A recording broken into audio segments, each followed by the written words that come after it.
discourse. Okay. That's literally like I just pushed start streaming. You're like, bring Ah, me the discourse. Like, whoa, okay. I mean, you're way more dialed into the Hearthstone like world right now than I am because of the vacationness of the past couple of weeks. So yeah. vacationness The slash past medication comas.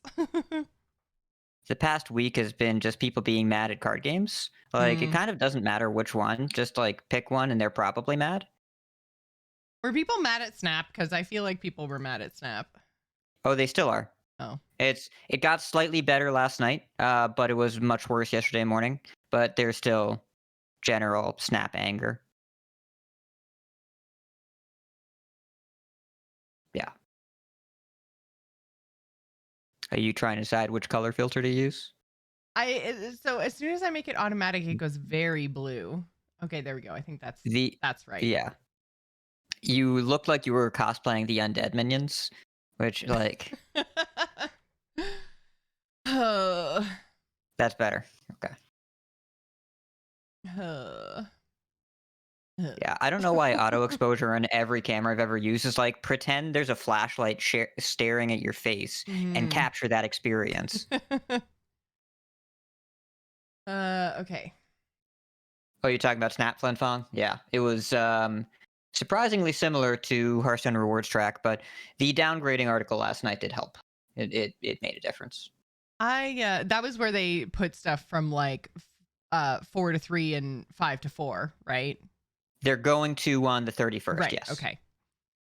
Because I was gonna say, I feel like I don't know, like I haven't been mad at Snap. I did start to spend a bit of money, but like the money that I spent was mostly cosmetic things. I just finally broke down with some of the cosmetics they've put out. The bundles lately have been freaking fantastic. So I'm like, okay, fine, have my money. I play you every day. Yep. So I am no Oh, yeah, it's longer free to play, but like I am whatever not free to play is, the opposite of that. I'm that. And so my spending was heavier at the beginning and it's mm. definitely it tapered down over time. But like I've put my amount of money in the game, I've gotten multiple months of enjoyment out of it. But um, the gap between what I want to do and what I get to do is substantial. And a lot of people have that experience. And many of them are throwing money at the game in the hopes of closing that gap. And it does not do so in a way where there's good ROI in the spending. So people get mad, but Which also like still want the thing. yeah, like I feel like that's the point though of like that's how it's intended to work. You're not supposed to be able to buy your way to a full collection. That they've said that since the beginning. So like I feel like Yeah, people if but there's you're spending money trying to fix that, you're doing it wrong. And you don't but understand the economy of also Snap. right, but also like the bundles pop up all the time, and there's just like, and there are pop-ups whenever you play against cards you don't have, and the token shop cycles every day, and there's probably room between you're not supposed to have everything, and one card costs you $100 in pool 4 or 5. There's probably a middle ground between those two things, where if I could spend like Well, but like even $25 a card. even thinking of a direct connection between money spent and a card, I think is wrong in Snap. Like that's just Correct. not how it works. So like and that's how people like it have I've seen people like tweet about it and think about it that way and I'm like, "No, it's not you like it's just not how Snap works." Like there It is. is You're no correct. direct comparison between the two cuz like I mean, I got like 3 cards out of pool 4 like right away and then I had a drought of forever and I'm just like okay so this is the cards I have for now that's cool and then I made decks with those cards and then I had fun. Like Yep. So that perspective works, but also a lot of their early influencer marketing, a lot of the targeting this game did in the beta was to card game streamers. And card gamers like owning cards and winning games.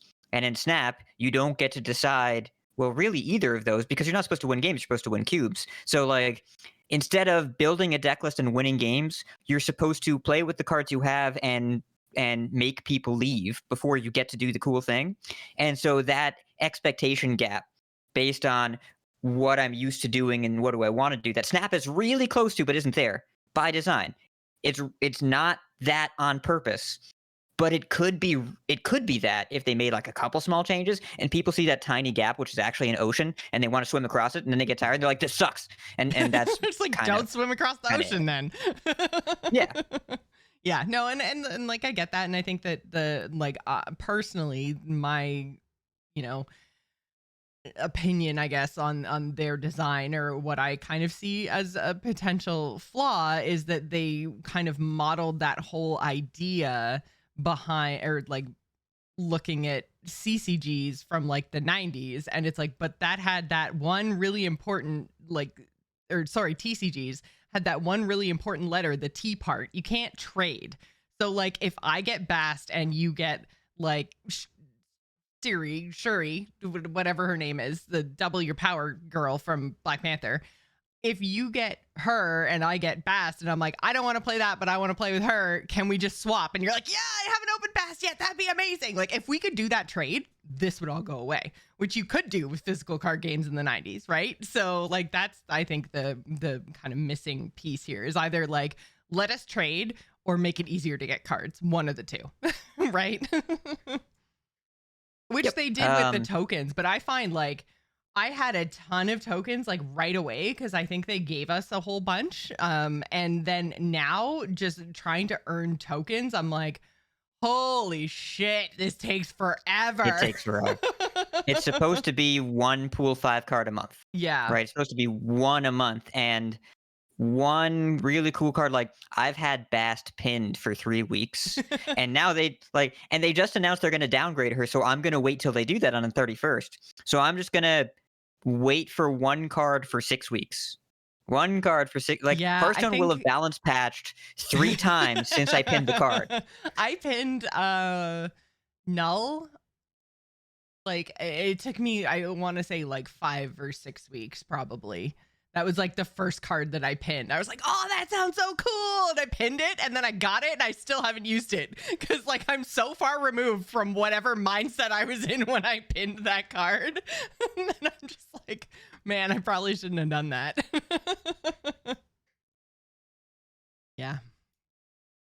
Anyways, that was a very long pre-show about the card game. Well, I guess not that long, only about 5 minutes, but still. It was a little pre-show about the card game we're not even here to talk about. Nailing it. That's a Marvel Snap length podcast. Yeah. 5 minutes. There we go. Perfect. That's exactly what I need to do. I need to pick like one topic, talk about it for 5 minutes, and that's it. Podcast lasts the length of your game. Oh, no, I'm not doing a Snap podcast. Maybe later.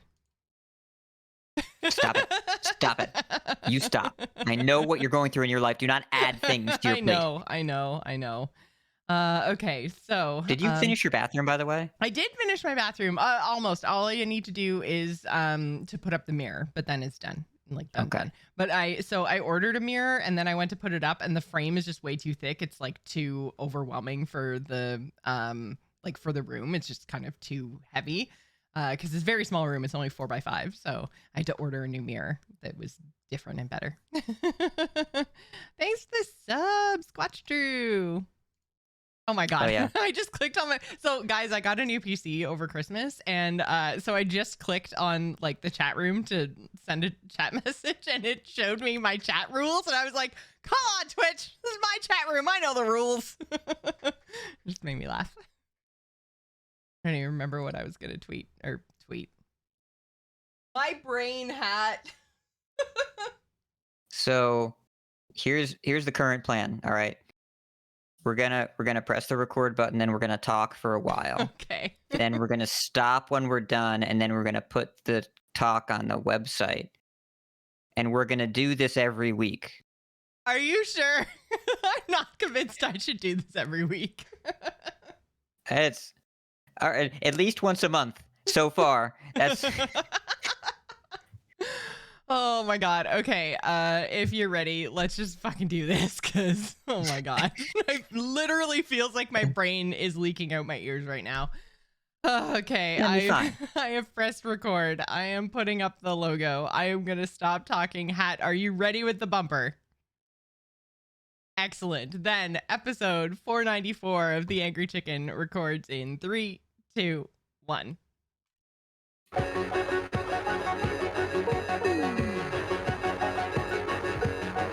Every episode of The Angry Chicken is made possible by our amazing patrons over at patreon.com/tag. For more of Jocelyn's content, check out jossplays.com. And if you can't get enough of Ridiculous Hat, follow him over on Twitter at Ridiculous Hat. The Angry Chicken is a production of A Move TV.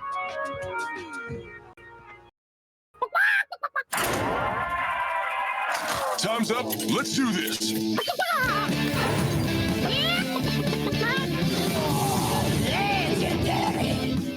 face Jaraxxus.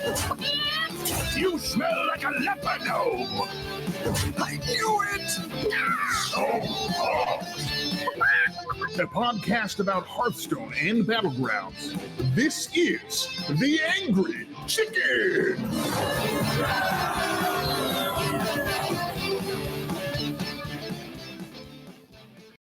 Hello, everyone, and welcome to The Angry Chicken. I'm your host, Jocelyn, and joining me, as always, is my co-host, Ridiculous Hat. Hat, how were your holidays? I know they were terrible. I'm sorry I asked the question.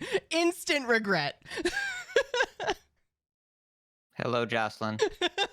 Hi, Hat. How were your holidays? We're doing okay. They're over now. They can't hurt me anymore.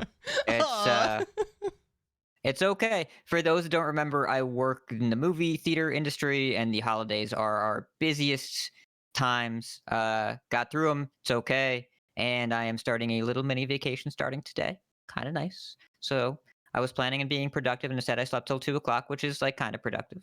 You obviously needed it. Very obviously. Oh yes. You and my doctor both say that. But we're okay. Everything is fine. And how are you? How you doing? I'm doing okay. I am doing okay.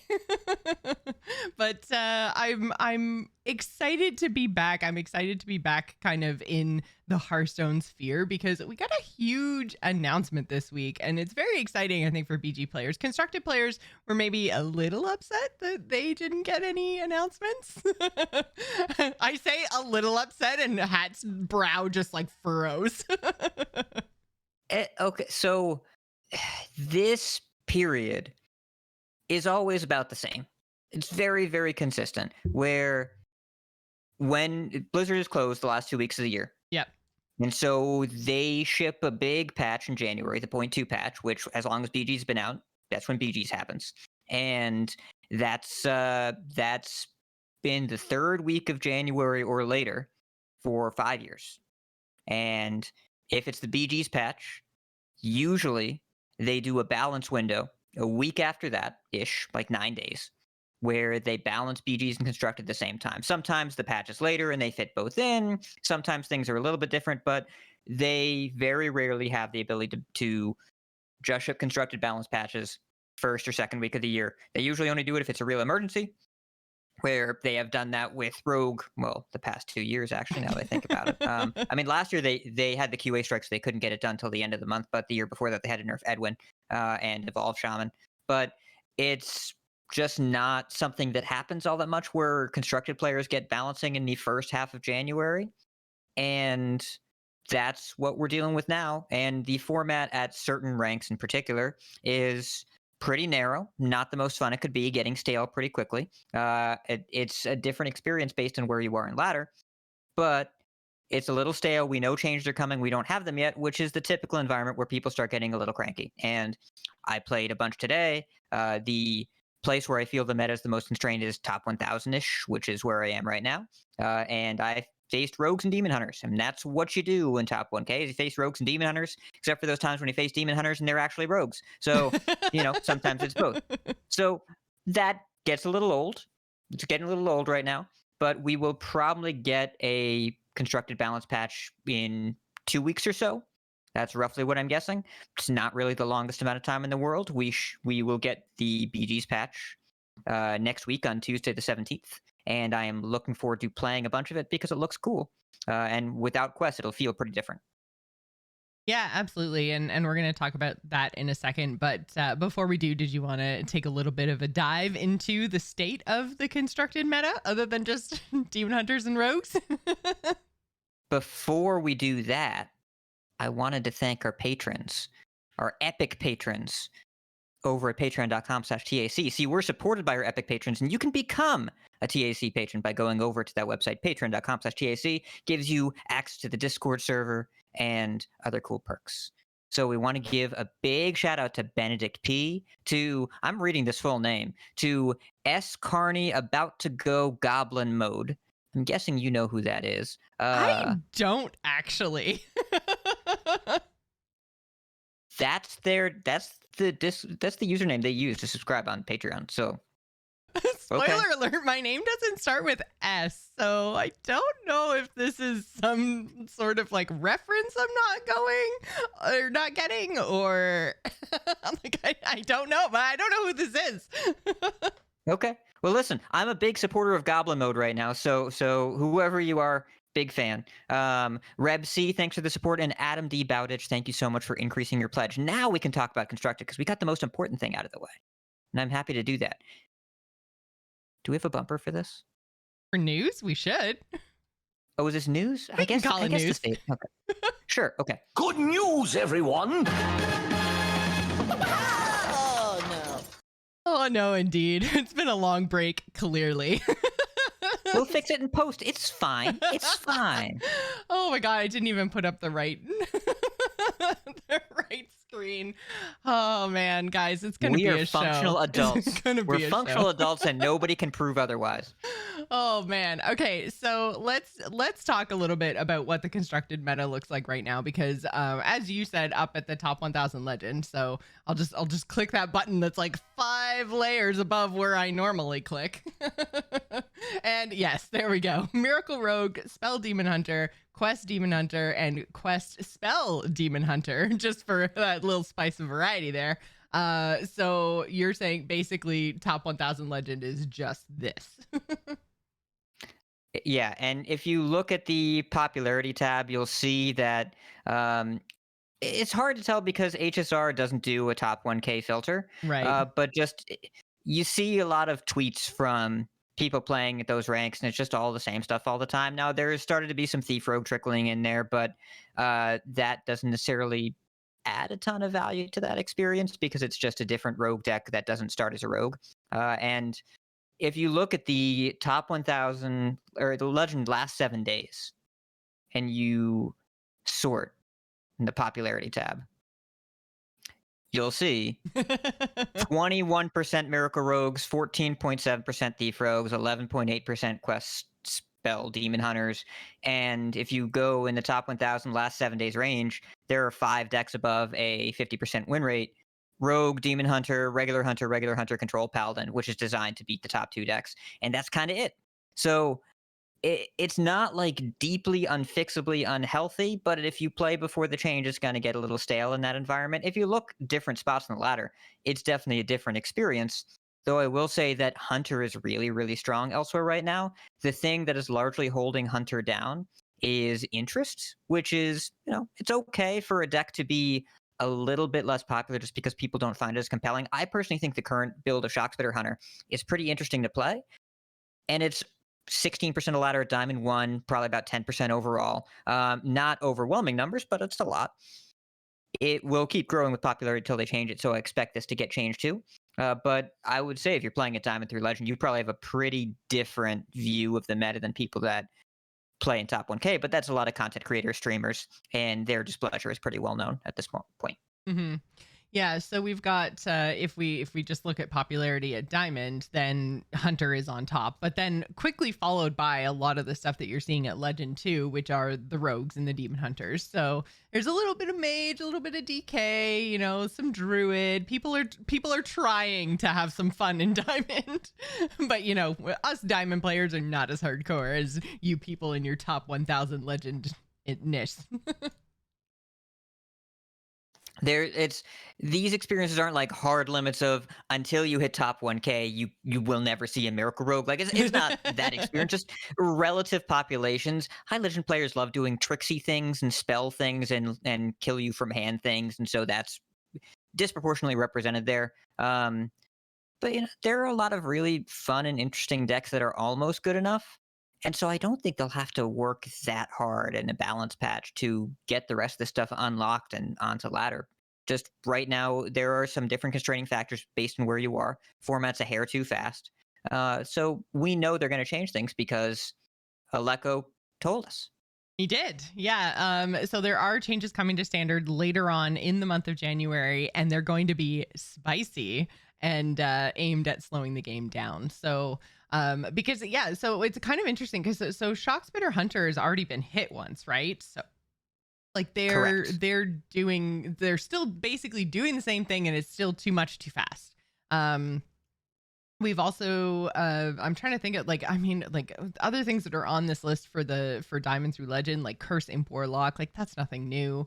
Evolve Shaman, again, nothing new. Big Spell Mage, nothing new. It's kind of like, for me, Hearthstone is hitting a spot where I don't really know what to play because I feel like I've played all the good stuff before and they took away my fun stuff. So like I honestly haven't really played all that much of Hearthstone standard. I've been kind of like, it's my time to swap over to Battlegrounds, which is happened really quickly after the expansion release. Normally I stick with it a little bit longer, but after the nerf pass where they went after Druid, I kind of just fell off. Like they nerfed the deck that I really love to play, and that was kind of it for me because I am the kind of player I like to have fun, but I also find winning to be fun. So like when I look at this list and I see like aggro and stuff I've already played is the good stuff right now, and I'm kind of like, okay, I'll just wait and go play something else and like wait for rotation. Yep. And it's worth noting the Renathal nerf has spawned just a lot of discourse that is honestly as exhausting as playing a Renathal mirror. I did see some of those comments, like when Renathal happened, I have seen some people commenting that they wish that it hadn't, that it stayed at 40 because they liked blah, blah, blah, insert comments here. But yeah, it's probably the most divisive card, I think. Like you have people very staunchly on either side of that debate. Like there is no fence sitting in Renathal. Like either you were pro or con and that is it. There's no in between. Yeah, it's I mean, personally speaking, the thing that confused me the most is how attached people get to this one card, either for or against it. Like it's one Hearthstone card. There's so many other cards. Just don't play with this one anymore. But I understand it's not a card, it's a lifestyle. And it did dramatically change the way games felt and how long things went. It played with a core rule, and the people that like playing slower, value heavy stuff, like that was a really big thing. My health total goes to 40 at the start of the game, and I get to play more of the cards I enjoy. I understand that. I get that. And the format right now has no reactive strategies that really consistently perform, though I will say, Control Paladin creeping up there. Control players, keep an eye out on Control Paladin. It's there might be something here. So that's the deck that's at top 1000 legend, right? This one, not the pure Paladin list? Yeah, this is a very this is a slower deck. I mean, not very slow. Nothing in Martial Lich King standard is very slow, but this one is definitely, it's intending to see turn 10 most games. And it does play Lightforged Cariel, and it does kill you by buffing up the Mr. Smite, but it isn't like attrition control. This is slow the game down and then play beef until the game is over control. So different kind of thing. It's still not going to scratch the itch of the people who liked Plague Spreader, Priest, or Blood DK. But I still think, like, I mean, for me personally, this is the kind of control that I tend to like a bit more. I wish that it didn't have, like, finishers that we've seen or cards that we're kind of sick of. Like, Cariel is going to rotate. It's one of those, like, Lightforged Cariel, what was that?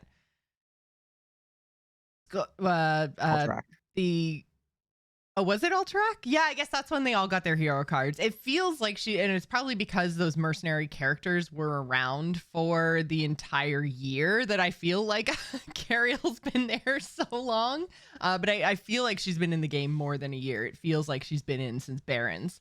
But anyways, she is going to rotate. So anytime there's rotating cards, it always feels like they've been in the game forever. But I'm ready for her to go just because she's just so strong, and she has been strong the whole time. And I mean, like, halving the damage is just, I wish it was like, reduce the damage by 3, 4, whatever, but still let me do most of my damage.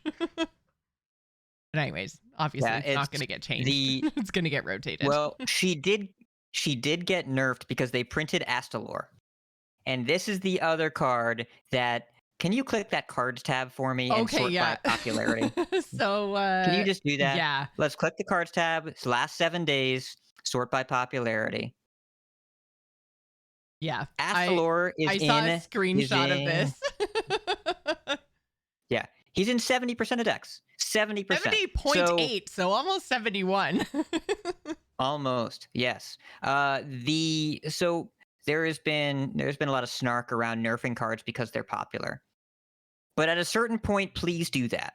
And that point is this one. It's this point. This card is seeing more play than Ziliax. Yeah, wasn't because they talked about Ziliax, and wasn't that play rate something between 50 and 60? I feel like it was in low, like 53, 54%. Yeah, like half of decks, and that was at the time that was a problem. So like I don't, and again, I don't want to make this a personal Joce Hearthstone experience rant, but he's a problem. My super fun deck was not the problem. This is not a vendetta. He objectively has room to be worse because we don't want this card seeing this kind of play rate for this long. And as of right now, there's no reason not to put him in your deck. Yeah. No reason. So he's in basically, well, the only reason I can think of is if you're playing the Demon Hunter spell deck and he's your 4th minion, don't do that. You can't do that. But otherwise, make him your 3rd minion. You could do that. And it's not even the craziest thing I've heard, and I hate that it isn't. But anyways, they have room to make Astalor worse and still cool and good and played. And there should not be any card that's in 70% of decks. This is more popular than Rennie, Denny, Branny, or Zilly ever were. Yeah, so that's a good question, because chat room right now is saying it's also Bran's fault. Where the heck is Bran on this list? Am I just totally blind? He's down there, 21%. Oh, there he is, 21%. So like you don't even need Astalor, or like you don't even need Bran to Astalor. So I mean, like I know that like Bran has been creating problems since he came back into Standard. I think that is a fair statement. But I mean, you don't even need Bran for Astalor to be included. Like he is as close to an auto include as any card that we've ever had in Hearthstone. Yeah, it's Bran keeps being found at crime scenes, but he's never holding the weapon. Which is very appropriate with Nathria. Yeah, like I understand very thematic. The Bran commentary, but Astalor just gets shadow stepped or played. There are so many games where I'm not sure what to do. It's turn 7 or 8. I'm thinking out my turn. What am I going to do if they do this? What am I going to do if they do that? Then I top deck Astalor on 8 mana. I'm like, oh, well, I'm just going to go Astalor. It is easy and by far the best thing I can do. And anything that makes your plan worse than just playing this card, they should just pull it back and make decisions a little bit more interesting. Just a little bit. So I imagine they will, because this play rate number is crazy. And the card, like the way the card functions can still be, they're just making them a little worse. I don't know how they're going to do it. I'm not a game designer. They are game designers. They'll figure it out. But I feel pretty confident that he'll get a little worse. I do find it also very interesting that everything that's above like 20% is like it's all rogue cards, because rogue is just making up so much of the meta right now that like it's like after Astalor, it's prep, cutlass, potion belt, shadow demise, Knoll, mace, like shadow step, putricide. It's all just rogue cards just because rogue is so freaking everywhere right now. So I mean, like it just could be kind of crazy looking. healthier. Yeah.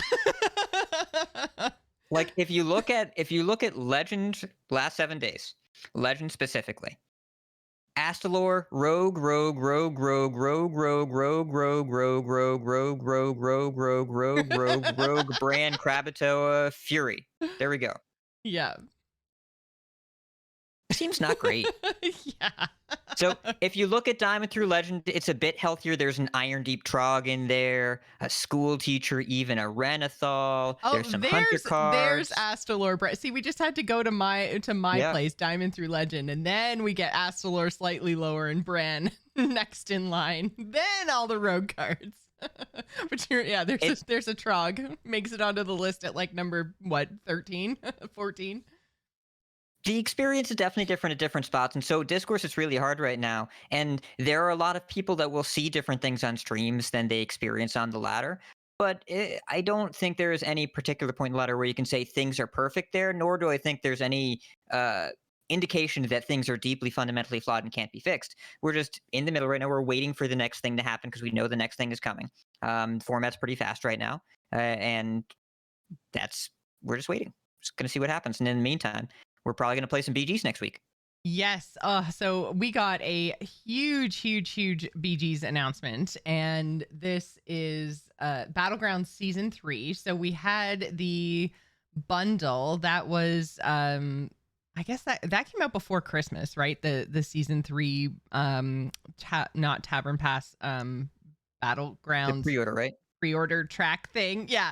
So I haven't actually pre-ordered for BG Season 3 because I was like, tell me what it is first.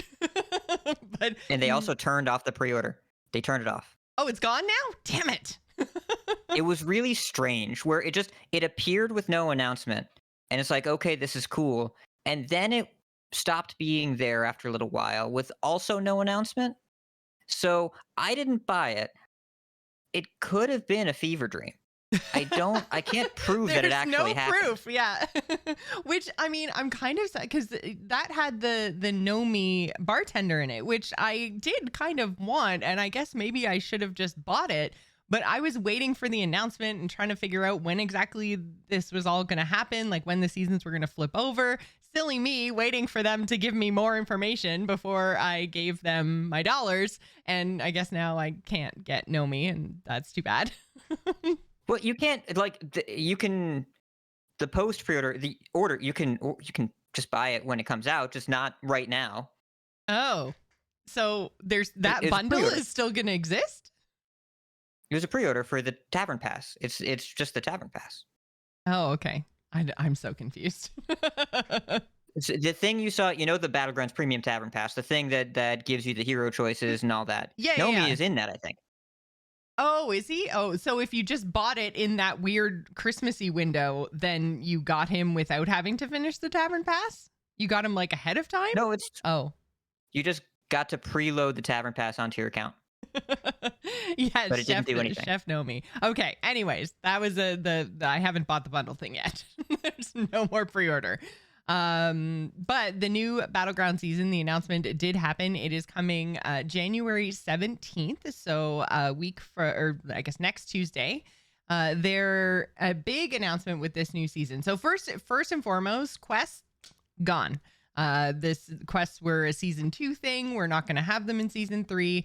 In season 3, we're going to be building undead minions because that is the big announcement now, is that undead are coming to Battlegrounds. Not only undead, but also the dual type minions. So this is something, if you're a standard player, we're familiar with. It was introduced in the Lich King expansion, but now we're going to get dual type minions in Battlegrounds. And these designs, I think, are really kind of cool. So We had creator-based announcements. So RDU revealed the undead, Slissa revealed the dual types, Tesday revealed the kind of like other neutral minions. And there were so many changes. We also ended up with a whole bunch of minions that are leaving. All of those details were on the Hearthstone's Battleground podcast. I think that's just what it's called, right? Or it's the Shady Bunny and Educated Collins' show. They got the kind of big interview with Gia, who I miss so much. I want her to cast everything. But she's working for the Hearthstone team now. She was on their show and talked about all of these changes. But yeah, what do you think about the introduction of dual type minions into Battlegrounds? This is cool. I know.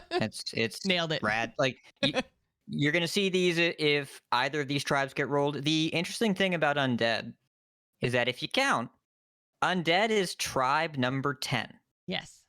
We have 10 tribes, which means you can roll in back-to-back lobbies. You can have completely different pools. You can have 5 and then the other 5, but these will give you some overlap between them. They will help make some strategies and things more consistent. And something like Blazing Skyfin, or there are a couple others that like there's the elemental that cares about how many minions you played this turn, where you don't even have to be in either tribe. You can play that with APM pirates, and it just kind of works, right? Like it gets +1/+1 for each minion you play this turn. It's not a pirate, but it works well in that strategy. These are really interesting cards that open up new strategies while being a part of others, and I think that's pretty cool. And it looks like they're just exploring a wider space for a lot of things, and I imagine it'll feel pretty different, especially without quests, which we've all gotten pretty used to, an increased power level. And when Quest first came out, I was like, this is the most fun I've had in BGs ever, which I think is still true, but I'm kind of looking forward to going back to what does BGs look like when I'm just trying to play BGs. Yeah, And I think it's been a while, but I think these are interesting. Yeah, I think quests were a really good design decision, and I think that they were a very interesting choice because it gave them so many different things to change and tweak, whether it was like the quest itself or when it shows up or how often it shows up, how easy or hard it is to learn. Like there were so many pieces of that, or not earn. There are so many pieces that were kind of moving in the background that we as players never really saw, but worked to give us one of the most balanced BG's metas I think we've ever had in terms of like hero win rate, which meant like on one hand, that kind of delivered on their promise after they put the kind of paywall between everyone and 4 hero choices. They said, but don't worry, we're going to balance BGs so that your hero choice, or you don't feel penalized with your hero choice. But I think that kind of ended up meaning there was too much weight on the quest to the point that it almost felt like it didn't matter what hero I chose. All that mattered was what quest I got. So like it started to feel like the, I guess, strategy in the meta was to choose something that had kind of a middling amount of armor. So not a totally terrible hero, but a hero who maybe you didn't care what their hero power was, but if they were considered to be a little bit worse in that lobby, or like if they had a little bit more armor, then that made your quest easier to complete, and then you're more likely to win the earlier you get your quest online, right? So that made lobby after lobby start to feel pretty samey, because your hero didn't seem to matter quite as much. So I think it may be the more time we spent in this meta, the more that we're going to keep it balanced so you're not penalized kind of mantra didn't feel as good. There's something to be said for how balance and fun aren't always the same thing. It's okay for some things to be a little better. Like, that's okay. Now, we're going to hear about this as soon as the patch drops and quests go away, and there is going to be a larger disparity the first week and a half, 2 weeks, because there always is, because players do more playtesting in the first hour than they do the entire time they make the patch, because the scope of how big Battlegrounds is. There's going to be something that's kind of broken the first week. It's going to happen no matter what you do. But we're going to hear about it for a while, because people like it really, really was balanced in Quest because of all the invisible knobs they had to tune. And this is going to be not that experience. And there are going to be some heroes that maybe the first 2 weeks are auto win or close to it, and then after they balance them are not auto win, but clearly the best thing to do. We'll hear about it from the high level players, but feeling like your hero does something different and you have a better or worse chance based on what you pick, and it's important. It's important for your games to feel different. And I think the biggest problem with the Quest, looking back at them, they balanced them so many times. They changed so many things so many times, and it was all invisible. It was all offering rates are a little different. It's a little easier to complete. It's a little harder to complete. It made the game more balanced, but I didn't feel like anything was different. Just games went a different way, and I was unable to see the changes. It just happened invisibly. Cool design, but doesn't make the mode feel fresh, which is why at the end of Quest, we hear a lot of discourse from BG streamers. They haven't given us anything in a while. It feels so stale. Whereas when they had other mechanics, they just had to make more visible changes, and that was enough to make people feel differently about it. Yeah, I think that's fair. And speaking of changes, we've also got Putricide coming back. We're going to dive into this a little bit later, but Putricide is back now with a new hero power. So it's going to cost 4 gold, and you get to craft custom undead, which is really cool. You have 3 creations per game. So you push this button for 4 gold. You discover 2 cards from 2 pools. So there's pool 1 and pool 2. Now, pools are not the same as tiers, so don't get that confused. But you discover a minion from pool 1 and then pool 2, and then it works like Rexar's Build-A-Beast hero power. You smoosh them together, you get 1 minion that has the stats and effects of both. And you get to do that 3 times per game. So really kind of interesting hero power. Putricide's been out for a while, and I think that this is a really interesting iteration. So Putricide is the I guess hallmark hero. The Marquee. Yeah, marquee. There you go. I wonder where you got that word from. Where did I get that word from? From movies, from theaters. They have the marquee. Oh, that's right. Yeah. Those things are always broken at every theater. They're always broken. I love how I got it. Chat room got it, and I was like, "What now?"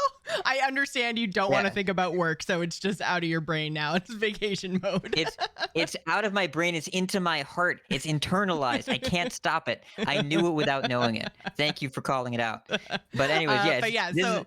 Putricide is like the Denathrius or the Ticketus, or like the flagship character for this season of Battlegrounds. We're also getting a Battlegrounds track refresh. They gave us the same list that they did last time, where they show us every level and exactly what you get for everything, whether you're on the free track or the paid track, except they didn't give us previews of any of like the legendary stuff, like the strikes, like none of that. So I looked at this and I'm like, cool Excel file, dudes. But I like the pretty pictures.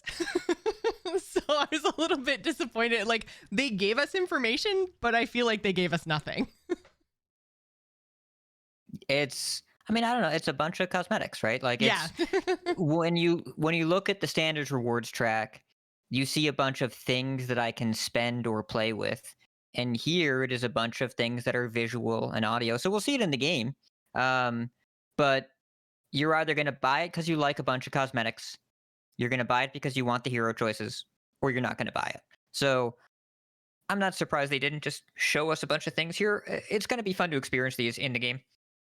And you probably know already, you probably know when you're listening to us right now, if you're going to buy this or not. You probably know right now without reading the text at all. Yeah, so basically, the information they did give us is they said the battle for Silvermoon. So this is like spilling over from Standard, basically. So the battle for Silvermoon is in Battlegrounds for Season 3. There's going to be new Scourge themed and fiery new Silvermoon themed cosmetics. So right there, I am a huge fan of Blood Elves, and a lot of my characters are Blood Elves. So anything that is Silvermoon themed, I'm going to be in love with. So I know that this is going to be a BG's track for me. I like BG's cosmetics anyways, so like I am one of the people that's just gonna buy the BG's track. But yeah, I am excited to see what they kind of like, how they imagine the Scourge and the Blood Elves in the BG space. There's obviously lots of characters who already are like one or the other within BG's characters, but I want to see like interpretations of other characters as well, like Sunwell Nguyen for one example, or like Silvermoon Tavish. Like Tavish, is that Silvermoon Tavish? What? That doesn't make any sense. I'm kind of curious. I want to see it. Yeah. Oh no, that's what I mean. Like I want to see. I want to see it. That's why I wish there were pictures, not an Excel sheet in this blog post. But Yo, I guess I can Azamat wait. Glacial Horror. Did that say Azamat Glacial Horror? Yes. I want that. You don't even know what it is. I don't need to. It's off-duty AFK. Isn't she off-duty by definition? By default, yeah, by hero power. It's yeah. Yep. I'm interested. She's probably like a Silvermoon guard, and I bet that like the whole Scourge battle is going off behind her, and she's like on her phone. This sounds plausible. Yeah, that's what I picture, anyways, when I think of off-duty AFK. But yeah, and then so we had a whole bunch of reveals in the past couple of days. Like I mentioned earlier, RDU, Slissa, and so we're going to talk about everything that came out through those reveals now. But there is also a BG's preview event that is happening tomorrow, January 12th, from 9 a.m. to 3 p.m. Pacific, and this is the like show match for the new season of BG's, and it's kind of wild. So they start with teams. There's 3 teams, Latin America, North America, and then like an EU team as well. I think APAC is getting their own specific event later. So they start as these teams, and then at the end of each lobby, they like swap or they trade like one player for another, and I don't know who makes that decision. Like, does the team vote somebody off the island? Is it like the lowest scoring people? Like they didn't really talk. They just said after each round, each team will trade one player for a player from another team. And then teams keep playing and mixing until the time for the event is up, and then the winning team is deemed Plague Perfected. I'm gonna guess either random or based on performance in the most recent lobby or whatever. Yeah, I have no idea. Because like a trade makes me think that there's going to be some amount of like layer input into the whole system, but then I'm like, that could just devolve really quickly into a popularity contest, and nobody wants to watch that. I don't know. I am raising eyebrows at this, and I don't understand. I'm gonna have to watch this event, which is probably what they want, in order to figure out how exactly this whole thing is going to work. But that does happen tomorrow. So again, that is January 12th from 9 a.m. to 3 p.m. Pacific time. So go and check that out. It's going to be on Twitch. It's going to be streamed on Twitch, and they have a Twitch drop of, now this is a skin I don't particularly like, but I also don't play Xyrella very often. So, but it is an Lightkeeper Xyrella Epic Battleground skin that is going to be available through Twitch drops. So do remember to link your Twitch and your Battle.net account so that you are eligible to get the drop. And then you just have to watch 1 hour of, I think it's just 1 hour of Hearthstone. Yeah, watch any Hearthstone Twitch stream for just 1 hour. So you don't even have to tune into the event. It is from January 17th until January 23rd. Oh, so I guess that you can't even tune into the event. Well, you can tune into the event, but there's no drops for the event because the event is the 12th and the drops are January 17th until the 23rd. So yeah, watch any Hearthstone stream during that time and you'll be able to earn this Xyrella skin. Thoughts? I like her hat. You would. It's pretty ridiculous. Yes. Also, so there's a cool story about this. Alicia Cornelia, she's a producer in the Futures team now, but she worked on BG's cosmetics for a while. She also is a power lifter and is super strong and a total badass and really cool. And she posts videos about it sometimes on Twitter. So she lifts with this guy named Vincent, who's an illustrator for games.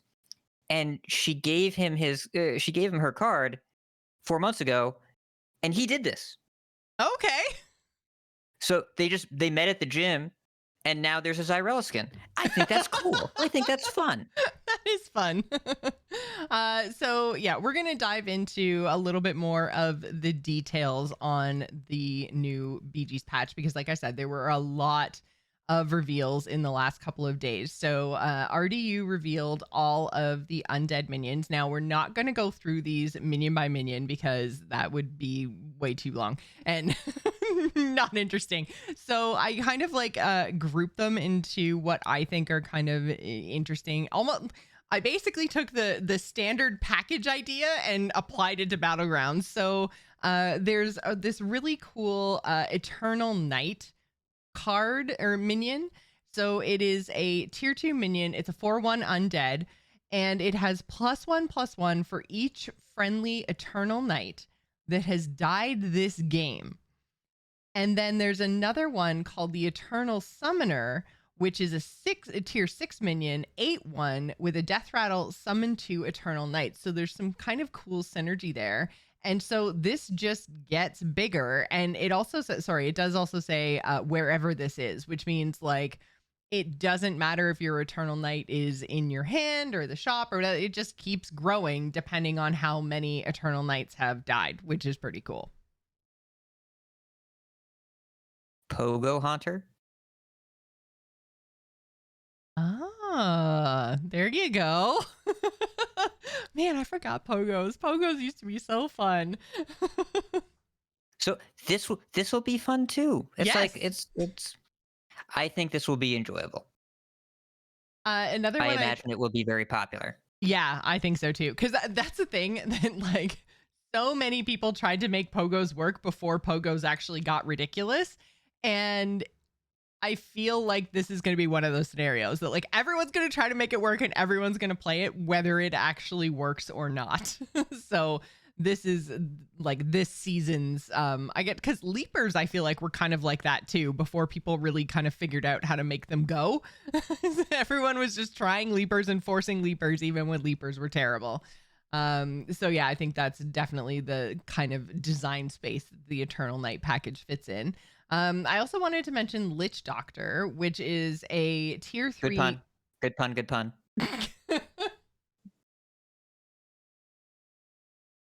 That's it. It's a good pun. It's funny.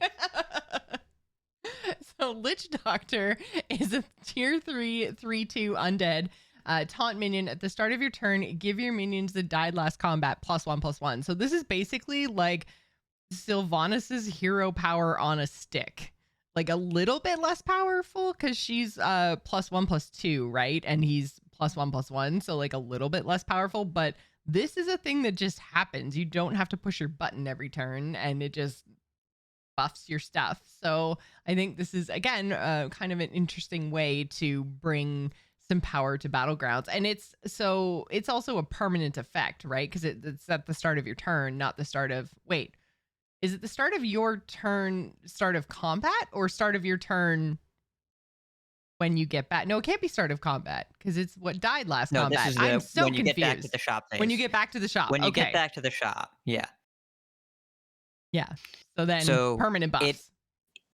Permanent buffs, and also it works better for combats that you lose than combats that you win. So it's a catch-up unit, but this isn't going to help you all that much if you're winning combats with giant stuff. Like Right. It just doesn't do anything. But if you're losing combats with a bunch of little stuff, then it all gets bigger. Seems pretty good. So another one I wanted to talk about was the combo of Sister Death Whisper. So this is one of the 6 drops. She's a 4/11 stat line, and her undead text reads, after a friendly minion is reborn, give your undead +1/+3 permanently. So your minion, correct me if I'm understanding this wrong, your minion has to die And then when it comes back with a reborn effect, then the buff happens. So the original minion that died with the reborn won't get buffed because you're buffing the reborn version, not the original version that sits on your board.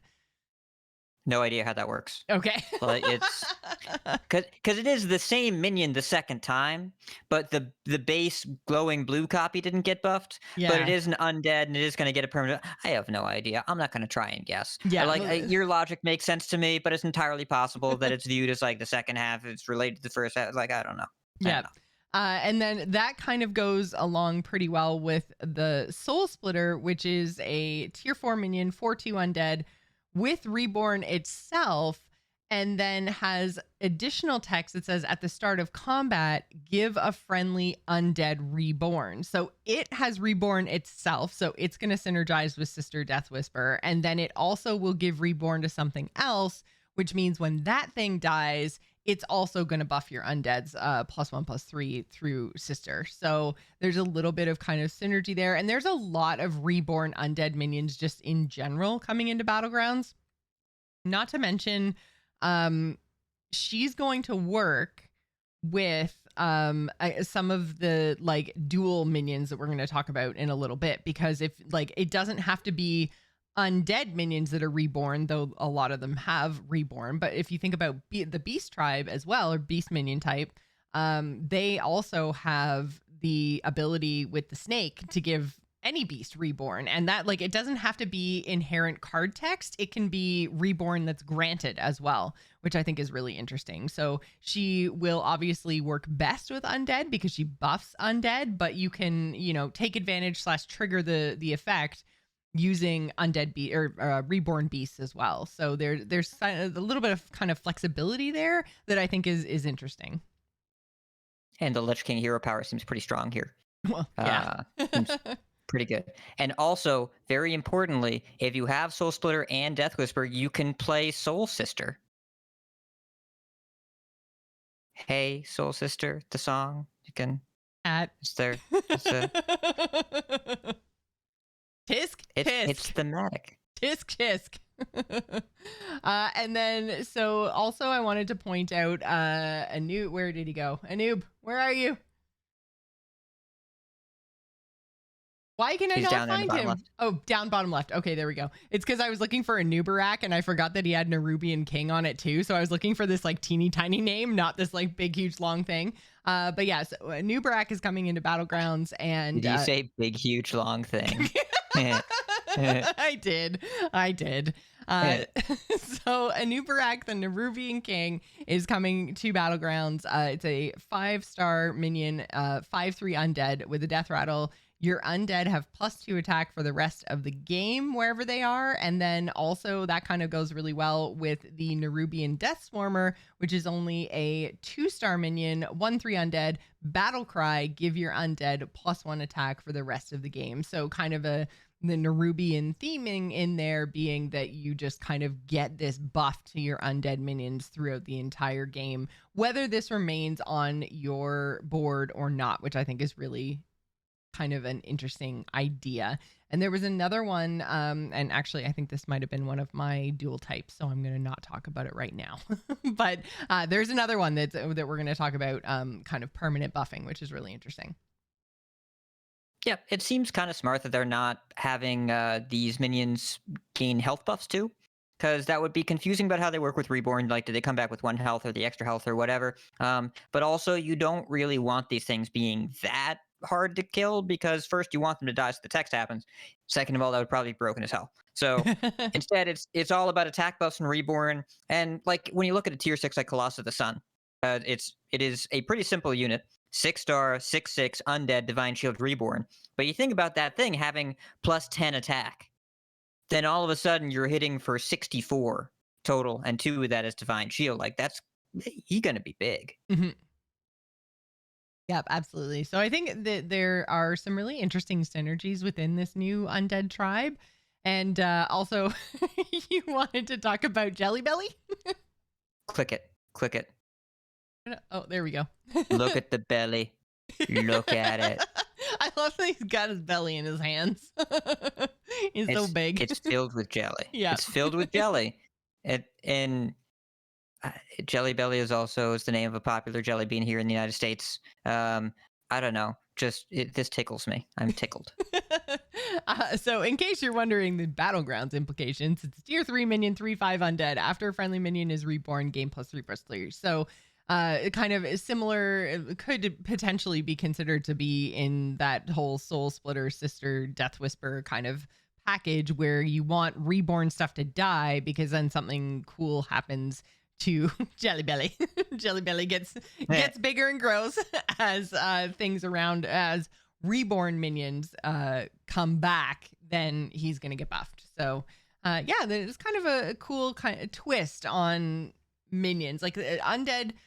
And I think this is kind of key to a good new minion type, is that it feels different than other stuff we've seen before from other minion types. So it feels different enough to warrant that minion type, label on it, I think. So I think it's going to be fun to play with for sure.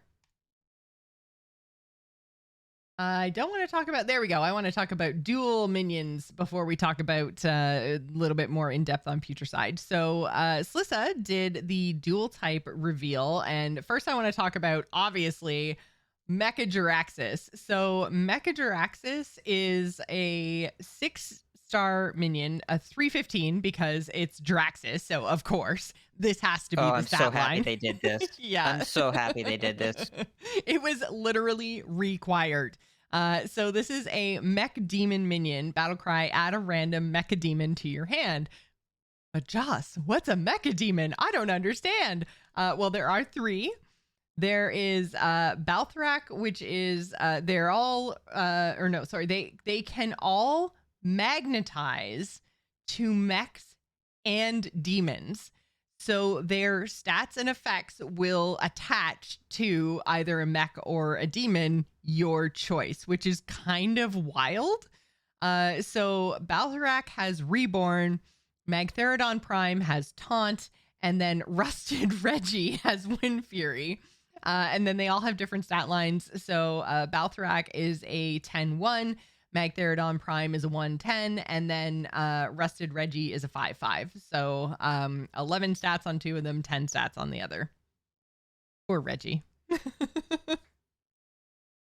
I mean, he gives Wind Fury. He's going to be fine. It's going to be okay. But yeah, I thought this is such a cool idea to magnetize to a demon. It was wild. It's this is just cool. I don't know how else to put it. I don't know if it's even gonna be good. I don't care. Yeah. This is cool. It's cool and fun. It's flavorful, and it's a battle cry. So yeah, you can brand him. You can. Bran making trouble over in BGs too, not just a standard problem. And this is it's a tier 6. You can triple into it. You can put stuff onto Mecha Jiraxis himself and make it kind of powerful right away. Or you can save it for other cool synergies. I'm really curious to see how it plays. My instincts tell me it's gonna be on the weaker side, but also I'm gonna do it anyways because it's fun. Yeah, that's fair. Also wanted to mention Corpse Refiner. So this is a 2-star minion, 2/3. It's an undead pirate. So again, all of these dual type minions, you're going to see whether undead is in the lobby or pirates are in the lobby. Both of those conditions, it doesn't have to be both of those. If you have an undead lobby but pirates are banned, you're still going to see Corpse Refiner. So Corpse Refiner is, again, like I said, a 2/3. It's a tier 2.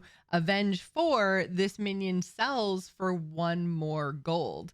So you can just keep this on your board and get a whole bunch of Avenge stuff going on and then sell it for a gajillion, right? This just keeps happening. And it's like you're stacking gold tokens on top of your Corpse Refiner until you're ready to actually get rid of it and sell it. So this, I think, is going to be interesting. I'm glad they removed Khadgar, because otherwise Scallywag could get pretty gnarly. They had to remove Khadgar the second they put Reborn in. Yeah. He cannot exist in this environment. But yeah, there will absolutely be YouTube highlight videos of people selling this for some absurd amount of gold, and that's cool. Yeah, absolutely. Then also I wanted to talk about Felemental. And so this is the minion I think you were speaking about earlier, Hat. So it's a 3-star 3/1 elemental demon with a battle cry. Minions have, or no, wait, sorry. I got totally confused. This is the one I was talking about earlier. Minions in Bob's Tavern have +1/+1 for the rest of the game. So this is one of those ones where you can play it and cycle it. It buffs everything in the tavern. You don't have to keep it on your board like Purple Demon Dude that has to sit on your board right now. That's really good in the mid game. But then, yeah. So this is a battle cry persistent effect. Yeah, it's cool. This is not the one that I thought that you were talking about. We can talk about it. So He's green. Oh my god. So which one is the one that? Oh, this one, Magmalock. Magmalock. Yeah. Magmalock is it's a 4-star 1/1. At the end of your turn, gain +1/+1. Repeat for each minion you played this turn. It is an elemental Murloc. He chillin'. Like he's probably very huge. Warm all the time. Yeah, he's big. Laying in a mountain range in his card art. And he's pretty happy to be chilling. Like he looks like he's in a pretty decent mood despite the fact that he's literally made of magma, which is all right. But it's an elemental Murloc. It has the text that Major Domo has. Domo got removed. He's not staying, but this is the same text. But Major Domo required you to play elementals. This just says repeat for each minion you played this turn. So it's elementals and Murlocs. It strikes me as being ideal in APM Pirates, but it could be fine in refreshing elementals. And there are some really cool Murloc builds that, when they get going, they end up having a lot of money. I imagine this card is going to find a lot of different homes, and it's a really interesting design to me that doesn't play directly, I think, into any of the class mechanics of elementals or Murlocs. You happen to have some econ stuff going on there, but also can be in any econ strategy. Yeah, and I think you're definitely right pointing out the kind of APM pirate synergy, because I first looked at this and I was like, oh my god, this is going to be insane in elementals. And then if I happen to find Murlocs that can give this buffs or toxins and give it poisonous or whatever, like it has that Murloc synergy as well that just feels kind of crazy. They're like kind of like amalgams, but just like a little bit less flexible. But it's such a cool and interesting design space. I'm really glad that they did this. The other one I wanted to highlight is Pufferquill. So this is a tier 4 minion. It's a 2/4 Quillbore Naga. After a spell is played on this, gain poisonous until next turn. So we're seeing poisonous drop down a couple of tiers because we had poisonous with Toxfin and what's her name? The 6-star. SI7. No, not SI7.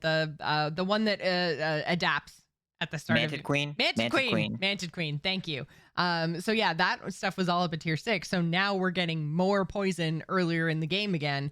I don't know if that's a good idea or a bad idea, but with Quillbore and Naga, either one of those minion types being in your lobby, it's going to be really easy to play a spell on this because you've got either blood gems or spellcraft spells, right? So this is going to be a really easy minion, I think, to gain the poisonous effect on every turn. Probably pretty good with glow scale, huh? Yeah. Pretty solid. Which, again, like, I can't believe after moving poisonous up to tier 6, they then in the next patch were like, hey, by the way, here's poisonous on tier 4. But they moved the ability to grant poison to multiple minions up. If you have one Pufferquill, you will have one poison minion. If Toxin's on tier 4, you could have 4, 5, 6 poison minions. This is just this thing. So it's Leroy's on tier 5. 1-for-1 trades are not the hugest deal, especially with the amount of reborn and undead we have.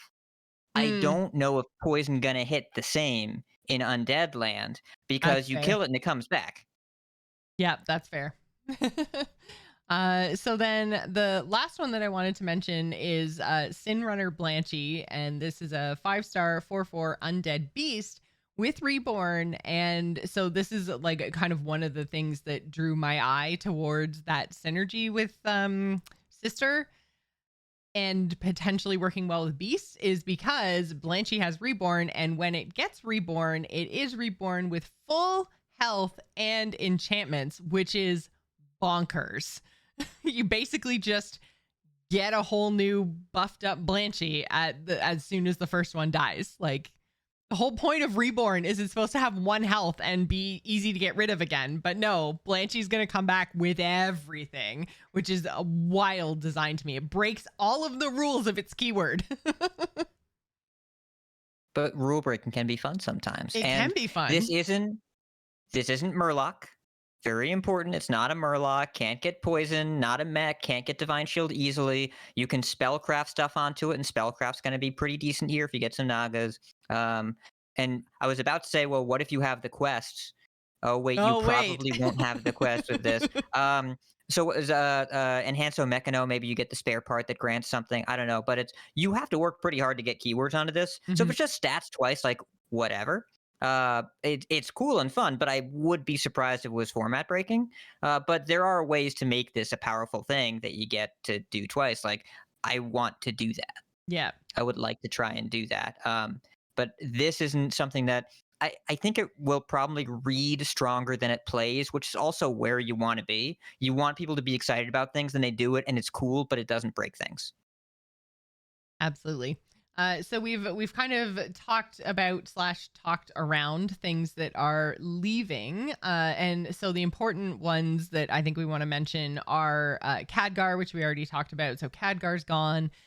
Major Domo, we mentioned, that's gone. That made me a little bit sad because I did really enjoy playing with him and finding synergies, and especially in the quest meta, I thought he was a really interesting card. So a little bit sad to see him go, but like you said, we do now have the kind of replacement there with Magmalock. It gives you some options, the same sort of thing there. But yeah, so that is Major Domo's leaving. Bonker is leaving, which is the Quillbore that has Wind Fury that gives you blood gems after it attacks. So that was, I thought, kind of strange, but I guess they maybe want to rein in the power a little bit on spell generation, just so some of the minions that we talked about don't get out of control. Baby Crush is leaving, which, I mean, Baby Crush was just a super powerful tempo card, so I kind of, again, I understand, like, you want to give your new minion type a little bit of room to breathe. Then we're also losing Pale Scale Crocolisk and Razor Gore, which are two just that I really enjoyed playing around with. So any notable exceptions that are leaving that you wanted to point out? I think most of these are not notable, which is fine. Like, I have played with a lot of these for a while. The only new one that's leaving, I think, is Whitemane, which had already been pulled out. And she was kind of frustrating anyways. So they have a new tech card, but this one was a bit too heavy-handed. Tony Two Tusk had been around for a while, and I watch YouTube videos of Battlegrounds high rolls a lot of the time. Tony's there a lot. Tony is frequently seen. So probably for the best as well. Avenge and Reborn work really well together. Probably for the best to get him out of here. Yeah, and that's kind of the theme here, particularly with him and Khadgar, is like you can't have them in BGs when you're going to be introducing a ton of Avenge and Reborn, because it just gets to the point where it's too powerful and they're very restrictive on that design space. So I think this is the right idea. And Whitemane is so interesting because, like, I remember when she was first announced and it seemed like a great idea, but like within the first week, I was like, this is unfair and unfun and I hate it, and stop. So I don't think I've had that much of a negative reaction. Even like friend of a friend, I feel like I didn't mind as much as Whitemane just made me really actively dislike the game mode. Yeah, there's a new tech card that I think will serve a much better purpose that we see from the TESD reveal, talking about Sindorai's Straight Shot, which it's a funky card. It's a tier 4 3/4 with Wind Fury Divine Shield. Whenever this attacks, remove Reborn and Taunt from the target. So if something is in your way and is really annoying, you can just boop off those specific words, Reborn and Taunt, and then the rest of your minions can do what they need to do. Which I think is kind of a more interesting and kind of elegant solution for, like it allows you to get around a taunt and have a shot at someone's backline minions without being able to very specifically target them like you could with white mane, right? It basically opens up the opponent's board to allow you to then have an RNG chance at hitting the thing that will, be the best for you and the worst for them. Like, I mean, their Baron was a really good example and often the target of white mane. It was, you'd put the Baron all the way off to the right and you'd want to get all these death rattles and then they just white mane you and kill it right away to the point that the double damage she granted didn't even matter. It was just about pulling that one specific. I mean, Zap has a very similar effect, but you have some like workarounds that you can do with Zap, and it was a lot harder to not ruin your comp while also trying to play around white mane. So I think this is a kind of elegant solution that doesn't make it an auto kill on your like one of your most important or hidden minions, but it does allow you to get around a big annoying taunt without having to actually kill it. And that one tier earlier than the Leroy solution, which is just get rid of it completely in one shot, right? So I think you're right. This is a really interesting tech card, and I'm sure we'll see it seeing play. The other one that I wanted to mention from these other minion reveals from Tesday is Chronormu. Stupid bronze dragons. It's a tier 4/4/4 dragon. While this minion is in Bob's Tavern, it gains the stats of any minions sold. So this one I think is really cool. Again, I don't know if it's going to be super powerful, but it's definitely, it almost like turns everyone into Dancing Daryl, right? Like, except for instead of throwing hats, you're throwing stats. Don't throw me. You don't want to get tossed around a little? That's my decision. That's up to me to decide when that happens. Got it. But yeah, I mean, this just don't tell the elf. No, this plays differently than how we've seen anything play, and it's like you get to be a mini Daryl on your turn while this is in the shop. I don't know. It's kind of rad. It's kind of interesting. Like if you sell a ball of minions while this is around, like it's kind of doubling up there. Yeah. I don't know. That's really good. That's really good synergy, actually. Yeah, to sell the ball of minions and then kind of buff something on your board while also buffing this in the shop. Like I think we're gonna see a lot of this. This is a really cool design, and I'm excited to play with it. So yeah, is there anything else you wanted to mention in the other minion reveals before we move on and talk about some hero changes?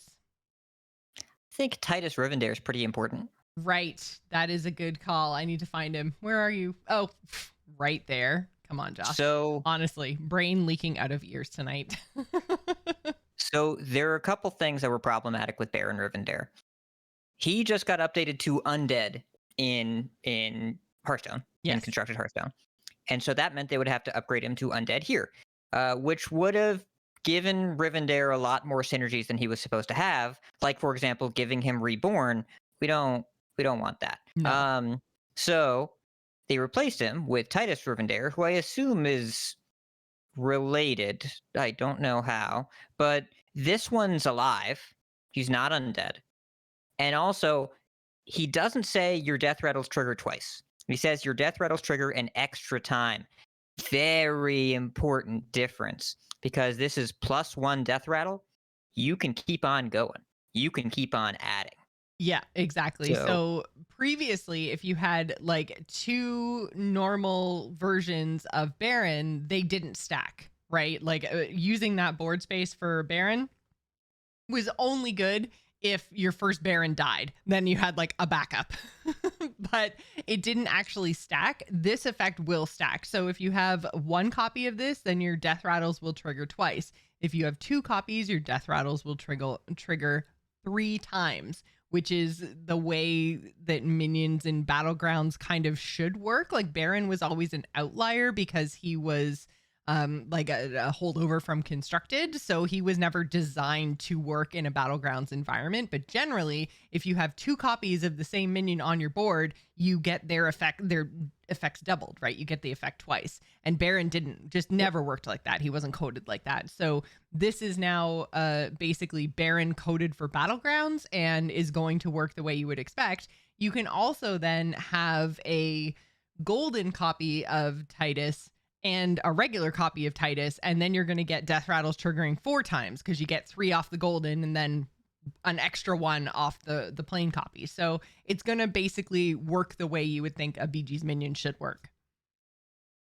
Yep. Bran is still does not stack, Right. which is probably for the best that he doesn't stack. But yeah, so the thing that I am most worried about with this upcoming patch is Leapfrogger. I am worried about Leapfrogger because Leapfrogger gets to exponentially scale, and it was already pretty good at scaling, and now it gets to do more of that, and we'll see what happens. Well, yeah, so basically Leapers can now do what they would normally do with a golden Baron, but with only having to have 2 copies. Like before, you had to find the third. You had to make that Baron triple, right? So you don't have to do that anymore. So it's going to happen more consistently. Now you have to use 2 slots on your board to have 2 Barons, but I really don't think you care because those are just going to sit in the back, and all of your stuff that spawns other minions is just going to sit there and spawn minions. So yeah, it's going to be a long time before Baron ever even thinks about attacking, and your Leapfroggers are, like you say, going to scale very, very quickly with this Baron change. So but the thing is, like, so I know a lot of people are like, oh, but Leapers are so powerful right now and you can just force Leapers and win and blah, blah, blah, blah. And it, Leapers are very, very powerful right now, but we are going into a new meta with a new minion type and quests are being removed. And, like there's a whole bunch of moving parts here. So yes, Leapers will get more powerful with this change to Baron or with this replacement of Baron, but I don't want to rush to judgment to saying that's a bad thing because Leapers might be terrible in the season 3 meta. Like we really have no idea until we have a chance to play with all these cards. So save your rage. Yeah. Wait and see. I think, and this is a good change to make even if something is busted, because they can just fix the busted thing and then this still just plays like a more intuitive Death Rattle enhancer. Yeah. I think it's going to be fun. We'll wait and see if it's going to be fine, but I think it's going to be fun. Okay. So we're going to talk now about Professor Putricide. This was Crip's reveal. So we got a little bit more detail about how building an undead actually works. So like I said, there are 2 card pools. There's pool 1 and pool 2 that you choose from with 2 different discovers. And then the stats and the effects of the minion are combined. You can't triple these minions. So even if you were able to like build an undead and got the same discovers all 3 times, you wouldn't make a golden minion. So generally, much like the way that the Build-A-Beast Rexar works, the reason that there's pools is to make sure that you don't end up with this like minion with text that's like 800 lines long. So it is controlled. So generally the discovery pool for pool 1 is going to be in combat effects, and then pool 2 is generally keywords, in shop effects, or battle cries. So they've kind of like separated things out a little bit to make the undead minions when they combine make sense. The minions that are going to actually be in those pools are going to be from your tavern tier and then up to 2 lower. So if you're on tavern tier 3, you can discover from tiers 1, 2, and 3. If you're on tavern tier 6, then it's going to be 6, 5, 4.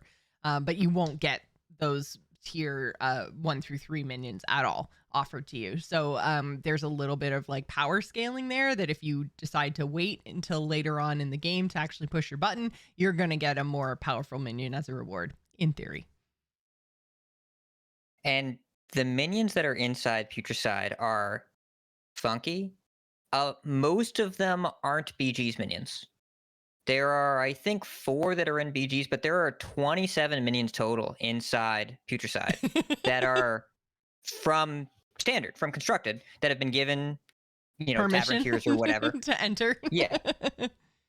It's so you're gonna build these weirdo minions that no one else really has access to, and like there are cards like Arms Dealer, Foul Egg, Incorporeal Corporal, which is the Foul 5/5 Egg. that after it attacks destroy.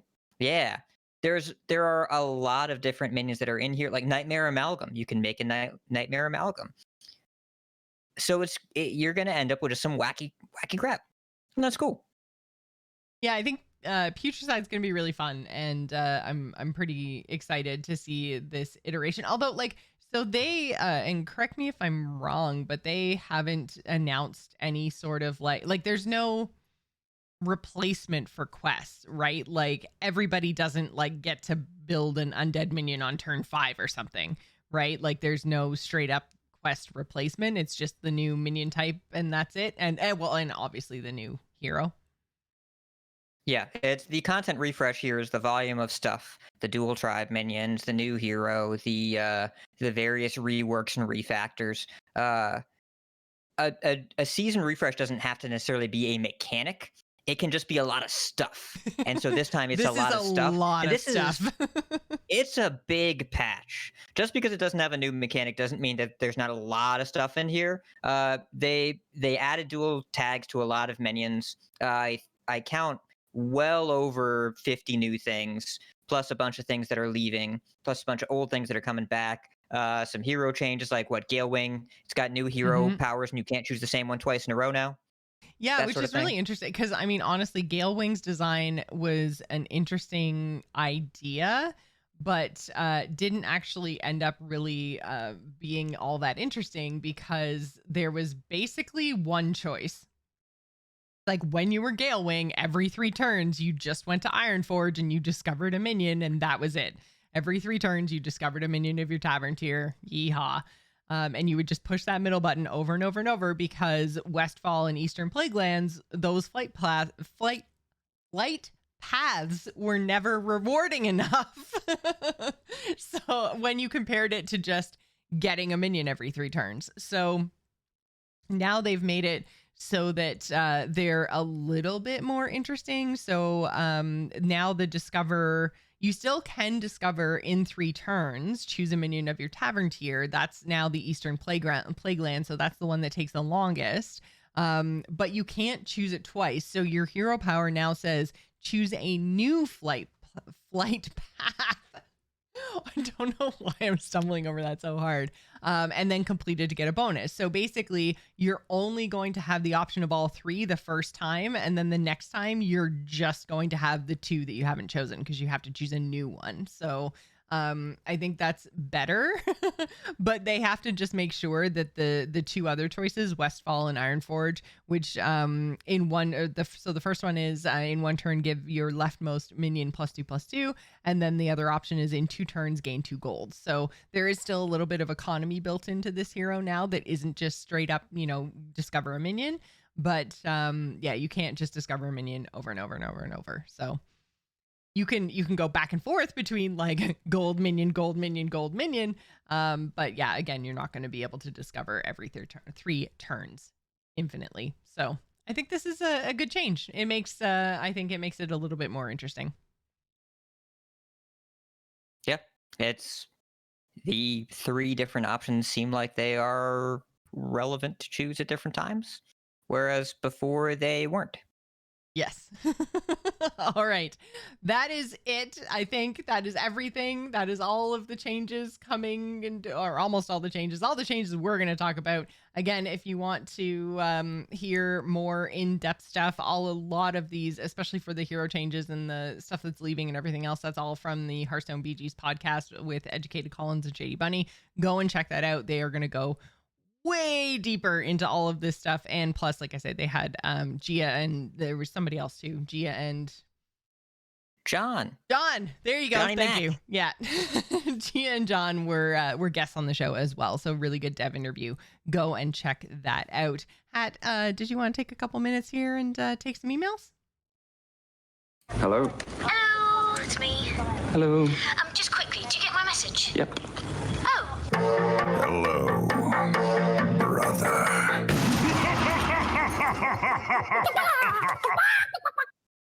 You can send your emails to tacpodcast@gmail.com. You can tag us on Twitter, or you can send us messages in our patron Discord questions channel. If you aren't a patron, you can head to patreon.com/tac to fix that.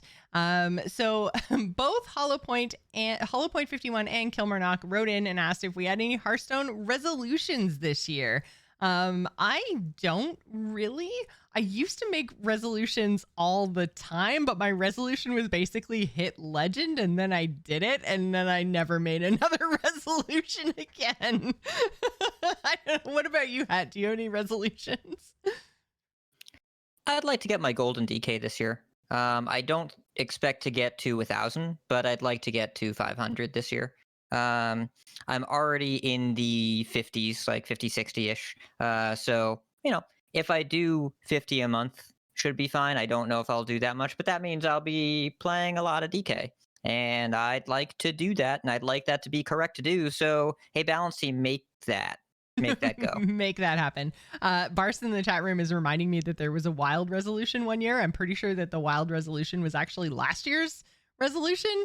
And I definitely did not do that at all. And I can't believe it's been an entire year since I said I was going to do that, because it feels like I did that a month ago. Were you supposed to just play wild? Was that the resolution? Yeah, that was it. It was literally just like, go play wild, have fun. And I could have sworn that I said I was going to try that. Like, I would say in the or I would have guessed it was in like the lull of the second set is when I was like, hey, I should play some wild. But no, because you don't make resolutions randomly in the middle of the year. So yeah, it's been a year, because that's how years work. Typically speaking. Yeah. Well, you should play wild. DK is good in wild. Is it? You play even unholy DK. I do like Unholy. It is my favorite of the DKs. You just press that button on one, and then all your corpse stuff is active on two. Neat. Yeah, I'll send you a list. He'll be fine. Awesome. We can work on last year's resolution now. Okay, my resolution for this year is finishing my resolution from last year. I'm so good at this, you guys. I'm so good. But yeah, I think 1,000 wins on DK is a good resolution to have. I have 500. So many classes. I'm not going to get 1,000. Oh, 500. 500. Okay, 500 wins. Still very good resolution to have. I have a lot of classes that I don't have my 500 wins on, so that's always something that I'm kind of working towards in the background, is that usually when we get a new expansion or as classes kind of rotate through popularity, I will actively stay away from like the mages and the paladins and the hunters and whatever, all the druids of the world, because I'm trying to get all my other classes to the win. So like when they're strong, I play them to kind of stack up wins, but I definitely never play stuff like you do when it's bad. When you're just like, I'm gonna play DK and I'm gonna hit my 500, I'm like, I would do that if DK was the best. Well, I mean, if it sucks, I'm not gonna do it. Like, I'm not gonna force it. I still would like to win games and not lose games. So like, if I can do that with DK, then I'll do that with DK. I have the other 10 done. I have all the other 10 at 1,000 plus. So DK is just at least to get the hero power to match the other hero powers would be nice. I don't anticipate getting to 1,000 unless something really bad happens this year and I play a lot more Hearthstone than I'm expecting because I have extra time. I don't think that'll happen. Or if something really good happens, the game is really fun. Maybe that could. I'm going to try. All right. My resolution is looking at things as though something positive could happen. Here we go. We're going to do that. Is We're going to try and that frame is too things. Hard. Too hard. We can do this together, Joss. I don't believe you. Who's our second question from? Second question, King Dupless. The king asks, with rotation coming soon, I know some budget players are holding back from crafting if they can help it. What cards do you think are must-crafts or classes do you expect they will see play in the new year, which will clearly be Year of the Unicorn? Good guess, good guess. Example, and Hunter craft the Wild Seeds is a good package, or Widowbloom Seedsman and Druid because of ramp. So Wild Seeds probably a good example, but let's just get this out of the way. Go craft Astalor right now. Craft Astalor right now. If you don't own him, I'm not sure what you're doing in Standard, but you should go craft him. If you do own him and you have the dust to upgrade him to Golden, you should do that now. That's either a rental or a card you'll use permanently, and it makes 2 other cards that will also be Golden. Really good use of dust. Beyond that, let's think through the different classes. I mean, DK, most people should probably own Path of Arthas if you don't already, and that is Frost DK sorted.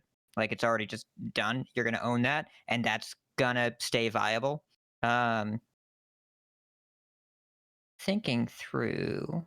Yeah, the Wild Seeds make sense. Mage, like skeleton cards, like Cold Case and Nightcloak Sanctum, probably pretty good. Don't know Paladin. Not sure about Paladin. Definitely not sure on Priest. Rogue. Wait for the nerfs, then we'll tell you. Then we'll talk. Yeah. I mean, I made Serrated Bone Spike into Golden because I know I'm going to keep playing that card. I already owned a lot of the Rogue cards in Gold anyways. Concoction cards are fun in Gold because they make Gold things. Those are fun. That's and Concoction's always probably going to stay good. Yeah, that's always my choice, is when I'm deciding if I should craft golden cards, is it's one of two things. It's either super adorable art that only gets better when it's animated, or stuff that makes other stuff, because you just get more bang for your dust, right? Yep. Yeah, I don't know if there's anything that really stands out as like, you should just go ahead and craft this right now outside of Astalor. The Wild Seeds are probably the next closest thing, because the second they've been printed, they've been great, and they've been nerfed twice, and they're still great. And concoctions are going to be good. Like, I feel pretty confident that mechanic's going to stay powerful. Yeah. I think, what about curses and Warlock? Are curses rotating? Or is that sticking around? They're not. They're sticking around. They were abyssal stuff, right? So that was under the sea. Yes, it was Voyage. Though, if I were picking one thing in Warlock, it would be imps, not curses. The curses are so fun. They are, but they've only been good with imps, largely. And the imps are good on their own. So if I was picking one, it'd be those. Because that deck's been good for a while. Yeah. I don't know. The rotation is going to be fairly seismic in terms of shifts. There are just a lot of really good cards that aren't sticking around. Mm-hmm. So I'm really, really curious about what the format's going to look like post-rotation. It's also hard, too, because, I mean, we know we're going to see changes to the core set. We have a 98% chance that Brand's going away.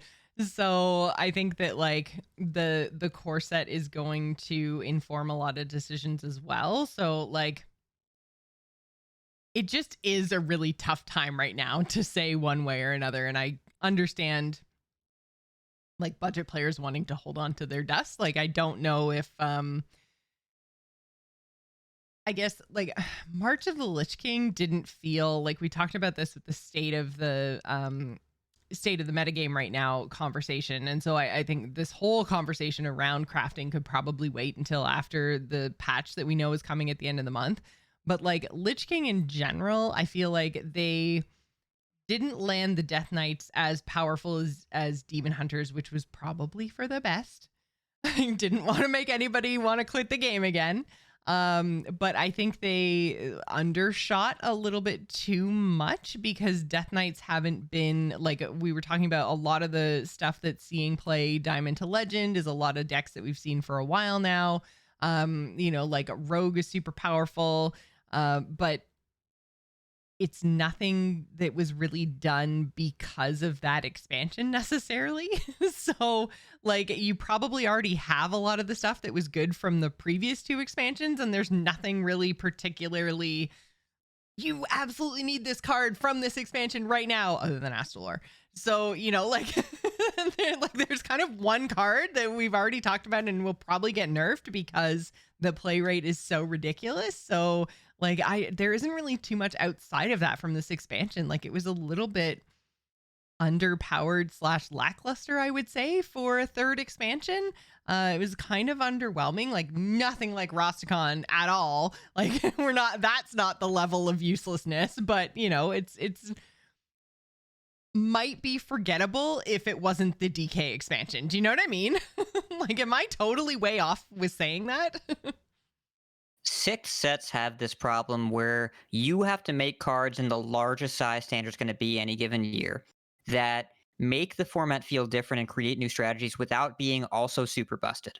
And it's a really, really hard needle to thread, which is why I think they put DK out this time of year, because like you said, it is going to be memorable and impactful because people will play it, even though it might not necessarily be the best thing. Now, if I look at the cards list, there are a couple cards here, besides Esler, that you could craft, and you could craft in Golden would be fun. Shadow Demise. I opened the Golden one. If I didn't, I would craft it. If you like Rogue at all, craft Shadow Demise. It will be good forever. It will be good until it rotates out. You will put it in every rogue deck you make until it rotates out. You should go ahead and make that. It's a really easy craft. There are some of the DK cards I did. So all the Frost DK commons, I just made them gold. Chillfall and Baron, I just made him gold. I know I'm going to play him a bunch, right? And I have some dust laying around. Potion Belt, easy gold. Right, you can make potion belts so you don't have them, whatever. But yeah, if I'm scrolling down the list of format-defining new cards, not a ton right now. Like Shockspitter, probably the highest one outside of the concoction. Shockspitter is pretty high up there. But that's also probably going to get hit again, right? And probably will still be good. But yes, it probably will. And really, like this is the challenge of the 6th set. Of how do I introduce new things and make them interesting without breaking the format. And there are a lot of decks that are hybrids of old things and new things. The Frozen Touch Aggro Mage is really cool because it does a little bit of every set that's in Standard right now. It takes a little piece from everything.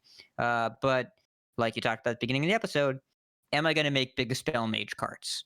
Right? Am I going to go craft Belinda? Am I going to make Barbaric Sorceresses or whatever? Pure Paladin cards, is that really what I'm going to do? Am I going to upgrade my orders in the court? Maybe. It's a lot of things that are not directly tied to this expansion. A lot of the good stuff is an upgrade from what we've had before. And the Martial Lich King cards are important. Like, Demon Hunter needs Unleash Fell. And Unleash Fell is a Martial Lich King card. But is that a new deck? No. No, it isn't. Silvermoon Arcanist is a new card. Unleash Fell is a new card. But all the other stuff in all the Demon Hunter decks, we've seen these cards before. Maybe we haven't played with them right now. But we've seen them before. Scythe is new, right? Yeah, Scythe is new, Feldora Warband is new, but it still feels really like Fel Demon Hunter-y, and if it revolves around Jace, who is rotating, right, then maybe we don't make the Fel cards. We could make the relics, maybe. We could do that. Spell Demon Hunter is still pretty fun. But again, I feel like if you want to do relic Demon Hunter things, you've already got that because those are Nathria, right? So yep. I am making the assumption that if you are a budget player and crafting things at this point in time, you've already gone through the previous 2 sets at some point and said, I need this, that, and the other thing from those. So like I am very much focusing on March cards, but yeah, I think that there just aren't that many that would be on my list as cards I would want to or need to craft. So yeah, hopefully. So I will say, I think it's important to note a lot of legendaries as part of the marquee legendary cycles of the past year sets are still good today. The Alterac hero cards, and I'm glad to say this, the Voyage Colossals, they were flashy cycles that are all still pretty good, except for Nelly. Sorry, Nelly. But a lot of these cards have been good for over a year, even if they've been nerfed. And I think that's really important that these legendaries held their value in terms of being able to play with them and them still being good, fun cards to play with. That seems really cool to me, that these cards that you are drawn to when you look at the spoiler are still things you want to do in the games too. Yeah, that's a really good point. And Colossals, like you said, all the Voyage cards are going to be sticking around for another year. So Colossals are probably, if you don't have them yet, for the most part, then they are good crafts. So hopefully that answered your question, King Dupless. You sent another one in as well and asked if we both had a good holiday time off. Are we feeling better from last week? And did either of us do anything fun for the holidays or the new year?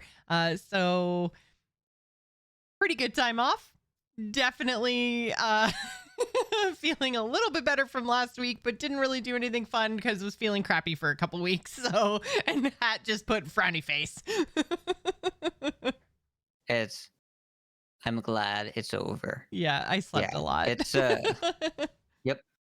I plan on doing that this upcoming week. I'm going to visit a buddy in Phoenix this weekend. I have never been to Phoenix, so I'm curious to see what it's like there. It will probably be warmer than here. Probably a good time of year to go, because I'm pretty sure that if I went to Phoenix in the summer, I would die. I just walk outside and just burst into flames and melt. Yeah, I don't want to do that. But we've already made some reservations at some extremely bougie restaurants. I'm very excited. Yeah. I look forward to all of your fancy food pictures that you're going to post on Twitter. Yeah, I have to decide if I'm even going to post them, but one of the restaurants has a 3-pound bone marrow you have to call ahead for, and I'm like, oh man, this is for me. Love it. What's the final question tonight? This is a question that I'm going to ask on behalf of Squatch Drew to you, Joss. Okay. Very important question. How are the puppies? Oh my God. Okay. So I wish that they were down here with me right now, because if you guys remember when we first got them in August, I brought Luna onto the stream and I could hold her in my arms, and she was really super cute and adorable. She is still super cute and adorable, as is Bucky, but holy hell, they are big. So they just turned 7 months at the start of January. They're 7 months old now. Bucky is between 60 and 70 pounds, and Luna is like 55 pounds. Luna is now the size of, or bigger than, my parents' full-grown golden retriever, and Bucky is, like I said, bigger than her. Bucky, when he stands next to me, his head is like at my hip. They are still puppies. They are dumb AF. They are full on puppy brain. They are all legs. They are gangly and like totally can't stand on their own 2 feet. They run around and fall over and do all crazy puppy things. It's just that there are so many pounds of them. They are so big. So yeah, they are half golden retriever, half Bernese mountain dog. So they are golden mountain dogs, but yeah, they're upstairs right now, and I don't know. My husband might be watching / listening, and if he is, he can attempt to bring them down. But like, they are wild. It's so cute, so cute.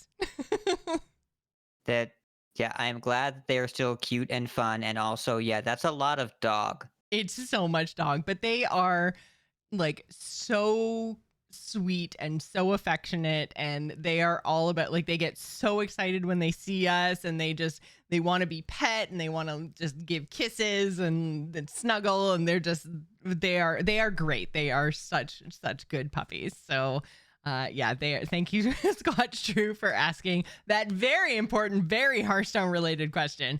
But yeah, so I did actually have Luna on the stream with me for Extra Life, which was at the beginning of November. So 2 months ago now, and she took up like the floor behind me when I was streaming. So you can go back and watch the VOD from the Extra Life stream. And actually, speaking of Extra Life, I wanted to say a very big thank you to everybody.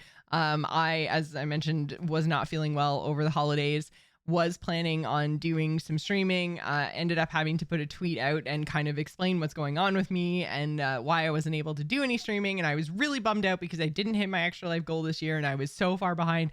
And in one day, you guys donated almost $1,000 to Extra Life, and even though I didn't stream. And I just wanted to say a huge thank you. I already talked about this on Gamers In, but I wanted to say a huge thank you to you guys for still supporting me, even though I was feeling so awful and wasn't actually able to do my streaming on New Year's. This community is freaking awesome. And I'm getting all choked up because you guys are just so supportive and great. That's all I'm going to say because I can't say anything else. Thank you, everyone, for donating and making Joss cry. I appreciate you bringing her to tears. I really super ultra mega did. Like, not just tonight, but like when I was like watching the donations come in on New Year's, I was bawling.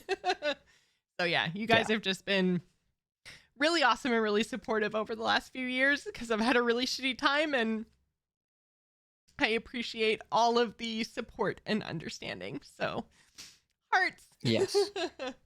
We really appreciate the support by all of our epic patrons, and you can become a TAC patron by going to patreon.com/TAC. Becoming a patron gives you access to the TAC Discord as well as other perks. Big thanks to our Patreon producers, Dustin C. and Jarrett F. You can follow the show on Twitter at TAC Podcast. Catch it live on Wednesday nights at 8-ish o'clock Eastern at twitch.tv/JossPlays. Joss, where can you be found? You can find me on Twitter and Twitch. I'm at Joce Plays. That's JOCE Plays. You should also go and check out my general gaming podcast. It's called The Gamers Inn. We just did a preview of everything that is coming in 2023 that we're super excited about. And there are some gems featured that I think haven't necessarily gotten the kind of press and hype and excitement, and some stuff that's coming out in the next couple of months. So do go and check that out. Again, that is called The Gamers Inn. Hat, where can folks find you? If Silk Song comes out this year, I'm going to need a week off from this show. That is understandable. I very specifically called you out when we were talking about both Silksong and Hades 2. I was Hades like, 2. yeah, Hades 2. Like, it's just going to disappear when these things come out. Yeah, I'm not ready for it. You can find me over at twitter.com/ridiculoushat, where I tweet about Hearthstone and also other things, including Hades and other video games. Mostly that one. I also have 2 other Hearthstone podcasts. Coin Concede, we make the competitive side of the game more accessible to you over at coinconcede.com. Had Funky Monkey on the show last week, was really fun. And then Vicious Syndicate, we take a high-level look at the top legend metagame through the lens of data. What was this? I'm pointing at you. You're above me. I'm pointing at you, kicking it back okay. to you. All right, I guys. flipped the order here because you were did. busy weeping. Yeah, I wasn't weeping. I got a little teary-eyed and distracted, but I do appreciate it. That's going to do it for us this week. Thank you guys so much for listening. Until next time, job's done. Job's done. I wasn't weeping. You were a little weepy. Come on. I didn't say sobbing, just a little weepy. But yeah, seriously, chat room, you guys are awesome. Everybody's been so supportive, and I heart you all so hard. And also, Nevermore, hello. I'm guessing Matt is not listening. What day is it? Wednesday? Because yeah, I thought he was going to bring the puppies down, but maybe he wouldn't / didn't / probably made a good life choice. I have been thinking that like I want to have them down here when I stream, or at least Luna, but like they're so bonkers and wild sometimes that I'm like, I don't know if I just did streaming content and not like a podcast, I think that would be different. But like the podcast is like, you need the clean audio, you need the consent, like it's very much a show. It's like getting interrupted by Luna like eating my Horizon mammoth, like, which is a thing she'd probably do. I don't think you could cleanly contain 100 pounds of dog. No. Well, yeah, I could never have them both in here, but sometimes they're like super good and adorable, and like they just like lay down and chew on bones together, and they're so cute. But then all of a sudden they'll start fighting over bones. I'll like look at them and like, hey, I know I have my own, but yours looks better, so I want it. And then it all hell breaks loose.